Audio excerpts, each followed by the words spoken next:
Friends, ಎಲ್ಲರಿಗೂ ನಮಸ್ಕಾರಗಳು. Smitha's magic ಹ್ಯಾಂಡ್ಸ್ಗೆ ನಿಮಗೆಲ್ಲರಿಗೂ ಸ್ವಾಗತ.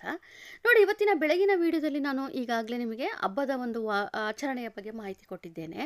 ಇವತ್ತು ನಾನು ನಿಮಗೆ ಈ ಒಂದು ವಿಡಿಯೋದಲ್ಲಿ ನಿಮಗೆ ಆ ಒಂದು ಮಕರ ಸಂಕ್ರಾಂತಿ ಹಬ್ಬದ ಆಚರಣೆ, ಅದ್ರ ಜೊತೆಯಲ್ಲಿ ಈಗ ನಾವು 14ನೇ ತಾರೀಕು ಆಚರಣೆ ಮಾಡೋದಾದರೆ ಯಾವ ಸಮಯ, ಹಾಗೆ 15ನೇ ತಾರೀಕು ಆಚರಣೆ ಮಾಡೋದಾದರೆ ಯಾವ ಸಮಯದಲ್ಲಿ ನಾವು ಪೂಜೆ ಮಾಡ್ಕೋಬೇಕು, ಹಾಗೆ ಮಕ್ಕಳಿಗೆ ನಾವು ಎಳ್ಳನ್ನು ಬೀರುವುದಕ್ಕೆ ಕಳಿಸೋದಕ್ಕೂ ಕೂಡ ಒಂದು ಸಮಯವಿರುತ್ತದೆ. ಎಲ್ಲದ್ರ ಬಗ್ಗೆನೂ ಕೂಡ ಇವತ್ತು ನಿಮಗೆ ಮಾಹಿತಿ ಕೊಡ್ತಾ ಇದ್ದೇನೆ.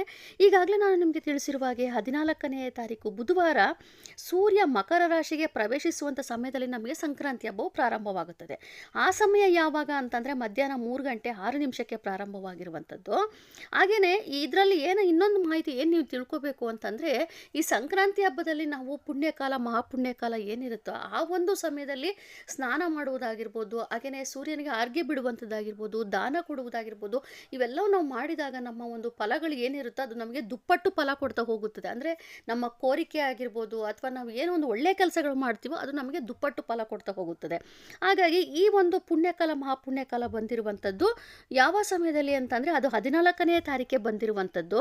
ಅಂದು ನಾವು ಹಬ್ಬದ ಆಚರಣೆ ಮಾಡೋದಿಲ್ಲ. ಕಾರಣ ಏನಪ್ಪ ಅಂದರೆ, ಮತ್ತೊಂದು ವಿಶೇಷ, ಅವತ್ತಿನ ದಿವಸ ಅಂದರೆ 14ನೇ ತಾರೀಕು ನಮಗೆ ಏಕಾದಶಿಯು ಕೂಡ ಆಚರಣೆ ಇರೋದ್ರಿಂದ ನಾವು ಅಕ್ಕಿಯಲ್ಲಿ ಮಾಡಿರುವಂಥ ಯಾವುದೇ ಪದಾರ್ಥಗಳನ್ನು ಕೂಡ ನಾವು ಅವತ್ತಿನ ದಿವಸ ಅಡುಗೆಯನ್ನು ಮಾಡೋದಿಲ್ಲ. ಹಾಗಾಗಿ ಅವತ್ತಿನ ದಿವಸ ನೀವು ಈಗಾಗಲೇ ಹೇಳಿದಾಗೆ ಸ್ನಾನ ಮತ್ತು ಅರ್ಘ್ಯ ಕೊಡುವಂಥದ್ದು, ದಾನಕ್ಕೆ ನೀವು ಪ್ರಾಮುಖ್ಯತೆ ಕೊಡಬೇಕಾಗುತ್ತದೆ. ಆ ಒಂದು ಸಮಯ ಯಾವುದಪ್ಪ ಅಂತಂದರೆ, ಈಗಾಗಲೇ ನಮಗೆ ತಿಳಿಸಿರುವ ಹಾಗೆ ಮಧ್ಯಾಹ್ನ 3 ಗಂಟೆ 13 ನಿಮಿಷದಿಂದ ಸಂಜೆ 6 ಗಂಟೆ 12 ನಿಮಿಷದವರೆಗೂ ಪುಣ್ಯಕಾಲ, ಹಾಗೆ ಮಹಾಪುಣ್ಯಕಾಲ ಅಂದರೆ ಮಧ್ಯಾಹ್ನ 3 ಗಂಟೆ 13 ನಿಮಿಷದಿಂದ ಸಂಜೆ 5 ಗಂಟೆ 1 ನಿಮಿಷದವರೆಗೂ ಸಮಯವಿರುತ್ತದೆ. ಅಂದರೆ ನಿಮಗೆ ಒಂದೇ ಸರಿ ಸರಳವಾಗಿ ಹೇಳಬೇಕು ಅಂತಂದರೆ ಮಧ್ಯಾಹ್ನ 3 ಗಂಟೆ 13 ನಿಮಿಷಕ್ಕೆ ಪ್ರಾರಂಭವಾಗಿರುವಂಥದ್ದು ಸಂಜೆ 6 ಗಂಟೆ 12 ನಿಮಿಷದವರೆಗೂ ನಿಮಗೊಂದು ಒಳ್ಳೆಯ ಸಮಯ ಅಂತಲೇ ಹೇಳ್ಬೋದು. ಆ ಒಂದು ಸಮಯದಲ್ಲಿ ನೀವು ಸ್ನಾನಕ್ಕೆ ಒಂದು ಕಪ್ಪು ಎಳ್ಳನ್ನು ಹಾಕಿಕೊಂಡು ಸ್ನಾನ ಮಾಡುವಂಥದ್ದು, ಹಾಗೆ ಸೂರ್ಯನಿಗೆ ಅರ್ಘ್ಯ ಬಿಡುವಂಥದ್ದು, ಜೊತೆಯಲ್ಲಿ ದಾನದ ಬಗ್ಗೆನೂ ಕೂಡ ಈಗಾಗಲೇ ಮಾಹಿತಿ ಕೊಟ್ಟಿದ್ದೇನೆ. ಏನೆಲ್ಲ ವಸ್ತುಗಳನ್ನು ನೀವು ದಾನ ಕೊಡಬೇಕು ಅಂತೇಳಿ, ಅವೆಲ್ಲ ವಸ್ತುಗಳು ನಿಮ್ಗೆ ಎಷ್ಟು ಸಾಧ್ಯನೋ ಅಷ್ಟರ ಮಟ್ಟಿಗೆ ನೀವು ದಾನ ಕೊಡೋದ್ರಿಂದ ನಿಮ್ಮ ಕುಟುಂಬದ ಸುರಕ್ಷತೆ ಆಗಿರ್ಬೋದು, ನಿಮ್ಮ ಒಂದು ದೈನಂದಿನ ಜೀವನದಲ್ಲಿ ನೀವು ಅಂದ್ಕೊಂಡಿರುವಂಥ ಕೋರಿಕೆಗಳಾಗಿರ್ಬೋದು, ಎಲ್ಲವೂ ಕೂಡ ನೀವು ಈಡೇರಿಸಿಕೊಳ್ಳಬಹುದು. ಈ ಒಂದು ಸಮಯ ಅಂದರೆ ನಾನು ಏನು 14ನೇ ತಾರೀಕು ಅಂತ ಸಮಯ ಹೇಳಿದ್ದೇನೋ ಆ ಒಂದು ಸಮಯ. ಹಾಗೆಯೇ ಅವತ್ತಿನ ದಿವಸ ನೀವು ಒಂದು ವಿಶೇಷವಾಗಿ ಇನ್ನೊಂದು ಮಾಹಿತಿ ಏನಪ್ಪ ಅಂತಂದರೆ, ದೀಪಾರಾಧನೆ ಕೂಡ ನಿಮಗೆ ಬಹು ಮುಖ್ಯವಾಗಿ ಅಂದರೆ ತುಂಬ ಒಳ್ಳೆಯದಾಗ್ತಾ ಬರ್ತದೆ.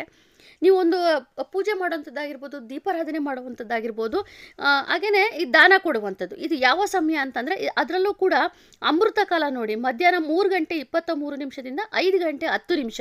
ಈ ಒಂದು ಸಮಯದಲ್ಲಿ ನೀವು ದಾನವನ್ನು ದೇವಸ್ಥಾನಕ್ಕಾದರೂ ಕೊಡ್ಬೋದು, ಅಥವಾ ನೀವು ಯಾರಿಗಾದ್ರೂ ಕೊಡಬೇಕು ಅಂದ್ಕೊಂಡಿದ್ರೆ ಆ ರೀತಿಯಾಗಿ ಕೂಡ ಕೊಡ್ಬೋದು. ಈ ಒಂದು ಸಮಯದಲ್ಲಿ ನೀವು ಕೊಡಿ, ತುಂಬಾ ಒಳ್ಳೆಯದು. ಇನ್ನು ಗೋಧೂಳಿ ಸಂಜೆ ಅಂದರೆ ದೀಪಾರಾಧನೆಯ ಸಮಯ ಸಂಜೆ 6 ಗಂಟೆ 10 ನಿಮಿಷದಿಂದ 6 ಗಂಟೆ 35 ನಿಮಿಷ, ಅದು ಕೂಡ ತುಂಬಾ ಒಳ್ಳೆಯದು. ಹಾಗೆ ನಂತರದ ಸಮಯ ಅಂತ ಬಂದಾಗ 6 ಗಂಟೆ 12 ನಿಮಿಷ ಮತ್ತು 7 ಗಂಟೆ 27 ನಿಮಿಷದವರೆಗೂ ಈ ಒಂದು ಸಮಯದಲ್ಲಿ ನೀವು ದೀಪಾರಾಧನೆ ಮಾಡಿದರೆ ತುಂಬಾ ಒಳ್ಳೆಯದು. ಈ ಬಾರಿ ನಾನು ಸಂಕ್ರಾಂತಿ ಹಬ್ಬಕ್ಕೆ ವಿಶೇಷವಾಗಿ ದೀಪಾರಾಧನೆ ತಿಳಿಸ್ಕೊಡ್ತಾ ಇದ್ದೇನೆ. ಆ ಒಂದು ದೀಪಾರಾಧನೆಯನ್ನು ಇದರ ನಂತರದ ವಿಡಿಯೋದಲ್ಲಿ ನಿಮಗೆ ಮಾಹಿತಿ ಕೊಡ್ತಾ ಹೋಗ್ತೇನೆ. ನಾನು ಇನ್ನೂ ನಿಮಗೆ ಮಕ್ಕಳಿಗೆ ಯಾವ ರೀತಿ ಎಳ್ಬೀರೋದನ್ನು ಕಳಿಸ್ಬೇಕು, ಒಂದು ಆರತಿ ಮಾಡಿ ಅದರ ಜೊತೆಯಲ್ಲಿ ಸೂರ್ಯನಿಗೆ ಅರ್ಘ್ಯ ಯಾವ ರೀತಿ ಬಿಡಬೇಕು, ಹಾಗೆಯೇ ವಿಶೇಷ ದೀಪಾರಾಧನೆ, ಈ 3 ವಿಚಾರದ ಬಗ್ಗೆ ನಾನು ನಿಮಗೆ ಒಂದು ಮುಂದಿನ ವಿಡಿಯೋದಲ್ಲಿ ಮಾಹಿತಿ ಕೊಡ್ತಾ ಹೋಗ್ತೇನೆ. ಈ ಒಂದು ಸಮಯದಲ್ಲಿ ನೀವು ದೀಪಾರಾಧನೆ ಮಾಡ್ಕೊಳ್ಳಿ. ಅಲ್ಲಿಗೆ ನಮಗೆ 14ನೇ ತಾರೀಕಿಗೆ ಮುಕ್ತಾಯವಾಗುತ್ತದೆ. ಈಗ ನಮಗೆ 15ನೇ ತಾರೀಕು ಬಹು ಮುಖ್ಯವಾದದ್ದು. ಅಂದು ನಾವು ಸಂಕ್ರಾಂತಿ ಹಬ್ಬವನ್ನು ಆಚರಣೆ ಮಾಡ್ತೇವೆ. ಯಾಕಂದರೆ ಏಕಾದಶಿ ಮುಕ್ತಾಯ ಆಗಿ ನಮಗೆ ದ್ವಾದಶಿಯೂ ಕೂಡ ಪ್ರಾರಂಭವಾಗುತ್ತದೆ. ಹಾಗಾಗಿ ನೀವು ಸಂಕ್ರಾಂತಿ ಹಬ್ಬದ ಜೊತೆಯಲ್ಲಿ ದ್ವಾದಶಿನೂ ಕೂಡ ಆಚರಣೆ ಮಾಡಿದಂತಾಗುತ್ತದೆ.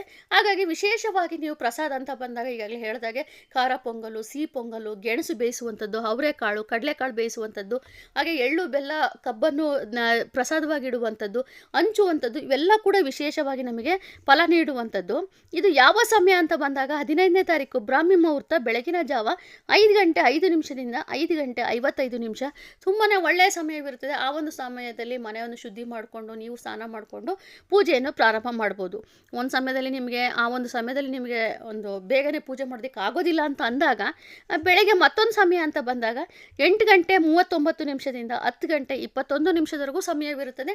ನಿಧಾನವಾಗಿ ನೀವು ಪೂಜೆಯನ್ನು ಮಾಡ್ಕೋಬೋದು. ಯಾಕಂದರೆ ಸಂಕ್ರಾಂತಿ ಹಬ್ಬ ಅಂತಂದರೆ ನಾವು ರಂಗೋಲಿಗೂ ಕೂಡ ಪ್ರಾಮುಖ್ಯತೆ ಕೊಡ್ತೇವೆ. ತುಂಬ ಬಣ್ಣಗಳಿಂದ ನಾವು ನಾವು ಒಂದು ಪೊಂಗಲ್ಲು ಮತ್ತು ಕಬ್ಬು ಇವೆಲ್ಲ ಚಿತ್ರಗಳನ್ನೆಲ್ಲ ಬಿಡಿಸಿ ಬಣ್ಣಗಳನ್ನು ತುಂಬ್ತಾ ಇರ್ತೇವೆ. ಹಾಗಾಗಿ ನಾವು ಹೊಸ್ತಿಲ ಪೂಜೆಗೂ ಕೂಡ ಪ್ರಾಮುಖ್ಯತೆ ಕೊಡಬೇಕಾಗುತ್ತದೆ. ಹೊಸ್ತಿಲ ಪೂಜೆನ ಬಗ್ಗೆ ಕೂಡ ನಿಮಗೆ ಸರಳವಾಗಿ ತಿಳಿಸ್ಕೊಡ್ತೇನೆ. ಹಾಗೆಯೇ ನಾವು ಒಂದು ತುಳಸಿ ಕಟ್ಟೆ ಮುಂದೆ ರಂಗೋಲಿ ಕೂಡ ವಿಶೇಷವಾಗಿರುತ್ತದೆ. ಇವೆಲ್ಲವನ್ನೂ ಮಾಡೋದಕ್ಕೆ ತುಂಬ ಸಮಯ ಬೇಕಾಗಿರೋದ್ರಿಂದ 10 ಗಂಟೆ 21 ನಿಮಿಷದವರೆಗೂ ಸಮಯವಿರ್ತದಲ್ಲ, ಆ ಒಂದು ಸಮಯದಲ್ಲಿ ನೀವು ಪೂಜೆಯನ್ನು ಮುಕ್ತಾಯ ಮಾಡ್ಕೊಳ್ಳಿ. ಹಾಗೆ ಮತ್ತೊಂದು ವಿಚಾರ ಏನಪ್ಪ ಅಂದರೆ, ಸಂಕ್ರಾಂತಿ ಹಬ್ಬ ಅಂತಂದರೆ ಎಳ್ಬೀರೋದೇ ನಮಗೆ ಬಹುಮುಖ್ಯವಾಗಿರುತ್ತದೆ. ಹಾಗಾಗಿ ಕೆಲವರಿಗೆ ಮನೆ ತುಂಬ ದೂರ ಇದ್ದರೆ ಅಥವಾ ಬೇರೆ ಊರಿಗೆ ಹೋಗಬೇಕು ಅಂತ ಸಂದರ್ಭ ಇದ್ದಾಗ ನಾವು ಮಧ್ಯಾಹ್ನನೇ ಪ್ರಾರಂಭ ಮಾಡ್ತೇವೆ. ಆ ಮಧ್ಯಾಹ್ನದ ಸಮಯ ಅಂತ ಬಂದಾಗ ಅಭಿಜಿತ್ ಮುಹೂರ್ತ ನೋಡಿ ತುಂಬಾ ಒಳ್ಳೆಯದು. ಮಧ್ಯಾಹ್ನ 12 ಗಂಟೆ 6 ನಿಮಿಷದಿಂದ 12 ಗಂಟೆ 52 ನಿಮಿಷ ಪೂಜೆಗೂ ಸೂಕ್ತವಾದದ್ದು. ಹಾಗೆಯೇ ನಾವು ಏನು ಎಳ್ಬೀರೋದಕ್ಕೆ ಮಕ್ಕಳನ್ನ ಕಳಿಸ್ಬೇಕು ಅಂತ ಅಂತಿರ್ತೀರೋ, ಒಂದು ಆರತಿ ಮಾಡುವಂಥದ್ದು ಇದು ಕೂಡ ಶುಭ ಮುಹೂರ್ತವೇ ಆಗಿರುತ್ತದೆ. ಹಾಗಾಗಿ ಈ ಅಭಿಜಿತ್ ಮುಹೂರ್ತದಲ್ಲೂ ಕೂಡ ನೀವು ಮಾಡ್ಕೋಬೋದು. ಹಾಗೆ ಗೋಧೂಳಿ ಸಮಯ ನೋಡಿ, ಇದು ಬಹಳ ತುಂಬಾ ಒಳ್ಳೆಯದು. ಸಂಜೆ ದೀಪಾರಾಧನೆ ಮಾಡುವಂಥ ಸಮಯ. ಅದರ ಜೊತೆಯಲ್ಲಿ ಮಕ್ಕಳನ್ನೂ ಕೂಡ ನಾವು ಎಲ್ಲ ರೆಡಿ ಮಾಡಿ ಒಂದು ಎಳ್ಬೀರೋದಕ್ಕೂ ಕೂಡ ನಾವು ಕಳಿಸ್ತಾ ಇರ್ತೇವೆ. ಇದು ಕೂಡ ತುಂಬಾ ಒಳ್ಳೆಯದು. ಈ ಗೋಧೂಳಿ ಸಮಯ ಅಂತ ಬಂದಾಗ ಸಂಜೆ 6 ಗಂಟೆ 10 ನಿಮಿಷದಿಂದ 6 ಗಂಟೆ 35 ನಿಮಿಷ. ಈ ಒಂದು ಸಮಯದಲ್ಲಿ ನೀವು ಮನೇಲೂ ಪೂಜೆ ಮಾಡಿಕೊಂಡು ನಂತರದಲ್ಲಿ ನೀವು ಎಲ್ಲರಿಗೂ ಕೂಡ ಎಳ್ಳನ್ನು ದಾನ ಮಾಡುವುದು ತುಂಬಾ ಒಳ್ಳೆಯದು. ಇದಿಷ್ಟು ನೀವು 14ನೇ ತಾರೀಕು ಮತ್ತು 15ನೇ ತಾರೀಕು ನೀವು ಪೂಜೆ ಮಾಡುವಂಥ ಸಮಯ, ಎಳ್ಬೀರುವಂಥ ಸಮಯ, ದಾನ ಮಾಡುವಂಥದ್ದು ಎಲ್ಲವೂ ಕೂಡ ಬಹುಮುಖ್ಯವಾಗಿರುತ್ತದೆ. ಹಾಗೆ ಸ್ನಾನ ಮಾಡುವಂಥದ್ದು 14ನೇ ತಾರೀಕು ನಿಮಗೆ ಆಗದೆ ಹೋದಾಗ 15ನೇ ತಾರೀಕು ಬೆಳಗ್ಗೆ ನೀವು ಸಮಯ ಕೊಟ್ಟಿದ್ದಿಲ್ಲ, ಆ ಒಂದು ಸಮಯದಲ್ಲಿ ನಾವು ಎಳ್ಳನ್ನು ಹಾಕಿಕೊಂಡು ಸ್ನಾನ ಮಾಡಿಕೊಂಡು ಪೂಜೆಯನ್ನು ನೀವು ಮಾಡ್ಕೊಳ್ಳಿ. ಇದಿಷ್ಟು ನಾನು ನಿಮಗೆ ಶುಭ ಮುಹೂರ್ತಗಳು ತಿಳಿಸ್ಕೊಡುವಂಥದ್ದಿತ್ತು.